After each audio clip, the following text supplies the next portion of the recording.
So today I'm going to be talking about steps versus cardio, which is best for fat loss. Now, I have utilized both of these in higher and lower quantities, but I also had a great question come into my DMs and I want to start answering these on here so I can help as many people as possible. It says, "Hi Max, I was wondering if you could advise. I am very busy and don't have time to train, do cardio and do steps all in a day.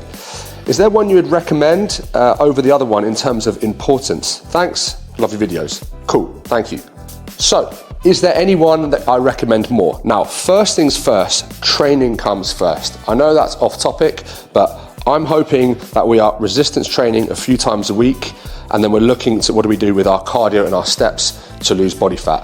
We know we have to be in a caloric deficit. There has to be caloric restriction to lose body fat. If you're eating 5,000 calories a day, you can walk 20,000 steps a day, do an hour's cardio a day, you're gonna get so fat. Doesn't work like that. We need to be in a caloric deficit, okay? And cardio and steps are simply tools in our fat loss toolbox to lose body fat. So which is more important and why? Remember, resistance training is number one. That's already being done multiple times a week, okay? Now, steps.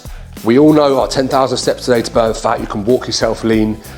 The pros of steps, they're very easy to do, okay? They don't make you hungry. You're not gonna get injured doing them. And anyone can do it, whether you're very, very big or you're very, very small, okay? The entry level is anybody can do it. Now, the cons of steps is simply time.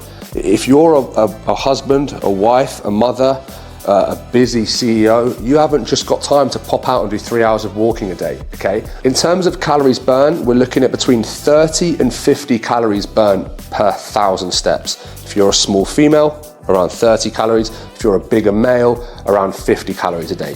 So, you know, the golden 10,000 steps, we're looking at an extra 300 to 500 calories burnt per day. If it's 50 calories per day, that's 3,500 calories burnt per week. It's an extra pound of fat loss. It gives us an extra 2 kilos per month. Technically, over 12 weeks, it can help us lose 6 more kilos. This is massive over time. It may not seem like a big deal now, but it's massive over time. Cardio. What are the pros of cardio? It burns more calories in a shorter space of time. We can increase the intensity instead of the time by going from a low intensity cardio to higher heart rate, HIIT cardio, okay? You can get a lot done in 15 minutes if you have an assault bike or a rowing machine or a spin bike next to you or even a treadmill, okay? The cons of cardio, it will increase your appetite. There is a higher risk of injury. And if you're massively overweight, you're only really going to be able to kind of do steady state on certain machines, okay? Which one is best for fat loss? And you probably knew I was going to say this. We really need to utilize both. Don't just do one. Now, of course, if you're a busy CEO and you do not have the time and you have 1 hour between 5 a.m. and 6 a.m. to train, you're looking at, 40 minutes of weights, and then you can get a lot done in 20 minutes of HIIT, or even 10 minutes of HIIT. If you truly go as hard as possible and actually do high intensity interval training, 85% of your heart rate, 10 rounds will write you off for the whole day, okay? So you can get a lot done in a short amount of time. Everybody is different. If you're somebody that, works 9 till 5, has a job where you're quite active, you'll be able to get your steps a lot higher. You're somebody that should prioritize steps. We should always be doing a little bit of cardio in the week. We should always be resistance training, and we should always be trying to get our steps in. But obviously, Mr. Part-Time Joe, who can get 15,000 steps in a day, is gonna have a lot of an easier time getting lean than CEO Bill, who only has an hour 5 times a week to train and has to be in and out and super diligent with his training. But in an ideal world, we want to utilize both. Aim for a step count and try and hit it consistently. It might be 6,000 for you because you're so busy. Guess what? You have to do more cardio, okay? And if you only have 15 minutes, you're probably gonna have to do a slightly harder cardio session, okay?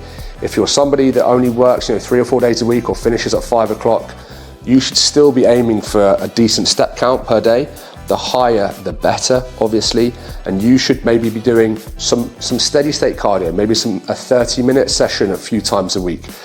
Both of these, 15 minutes of HIIT, 30 minutes of cardio, 45 spin, 10,000 steps, they all just burn calories. That is it. If you're overeating and you're in a surplus, you can do all of these. You won't ever lose a pound, okay? We have to match this with a deficit to sit under our maintenance, and then these things really come into play and we'll start to get leaner and leaner over time. So to summarize, we want to do both. Hit a step target and try and stick with it. If you have the time, push it up. Cardio, do as much as you can recover from without getting injured, okay? Use them both, resistance train, but most importantly, stay in a calorie deficit. If you do all 4 of these things, you'll find getting lean very, very easy.